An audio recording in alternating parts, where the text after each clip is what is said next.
Je m'appelle Patrick Fock, je suis médecin généraliste à Mulhouse depuis 1986. Il y a un virage qui se fait, je vais un soir le 3 mars, le mardi je crois, 3 mars, où je vais au SAMU à la régulation. Et là on nous dit attention, il y a eu une grosse manifestation d'évangélistes à Mulhouse, plusieurs sont tombés malades, certains se sont fait tester le dimanche 1er mars et seraient positifs. On va avoir pas loin de 1000-1500 appels. 1500 appels, donc c'est énorme, c'est colossal, on n'était pas du tout organisé pour ça, le standard va exploser 3 fois. Et donc là, pour moi, immédiatement, ça fait tilt, parce que ça correspond exactement à la même période, j'ai eu les mêmes symptômes, je me dis, ça y est, c'est elle, le corona était là et on ne l'a pas vu. La bombe explose, nos tutelles ne bougent toujours pas. Ils disent non, il se passe rien, encore rien, encore rien. Et le vrai choc, ça a été quand on a découvert qu'un certain nombre de médecins commençaient à mourir. Ça a été le cas de notre collègue gynécologue Jean-Marie Beuglet, quand on a appris sa mort. Ça a été un choc, je veux dire qu'il y a eu un avant, il y a eu un après, quoi. Avant, on était encore un peu en rébellion, machin, mais enfin, qu'est-ce qui se passe? Et après, on a été réellement, je pense, triste et en colère.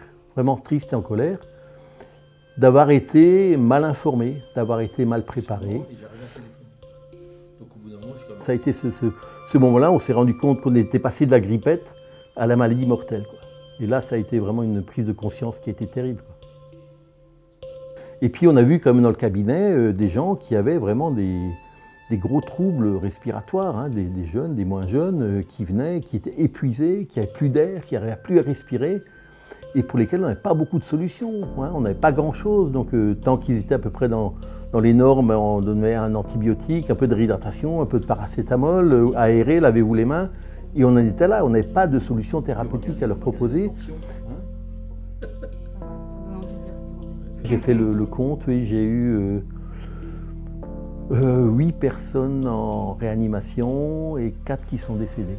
Donc c'est beaucoup, hein. C'est beaucoup pour un épisode qui est quand même court, hein. L'attaque du virus a commencé mi-février, c'est terminé fin mars, début avril. 8 semaines, tout s'est joué. Donc ça veut dire 1 à 2 personnes par semaine qui est hospitalisée et qui décède. C'est important, c'est très important, oui. La grande leçon, c'est de dire que nos grandes structures sanitaires n'ont pas été prêtes, n'ont pas anticipé, n'ont pas préparé. Et ça, c'est dramatique. On a dit on est la première génération à vivre sans guerre, hein. C'est toujours la fierté qu'on avait. Personne d'entre nous n'est mort au combat, mais certains seront morts du virus, quoi. Voilà, c'est comme ça. C'est la vie, je crois qu'il faut l'accepter comme elle est, avec beaucoup de relativité, et puis surtout ne pas vouloir refuser la réalité. C'est un virus qui circule, bon, voilà. Ben, vivons avec, essayons d'en faire notre affaire. On ne va pas l'arrêter, ce n'est pas possible. Ceux qui ont ça en tête se trompent profondément. On n'arrêtera plus le virus, on est en phase de circulation virale, on ne l'arrêtera plus. Il n'y a que 2 choses qui vont l'arrêter, c'est lorsque tout le monde aura été contaminé ou lorsque tout le monde aura été vacciné. On n'y est pas.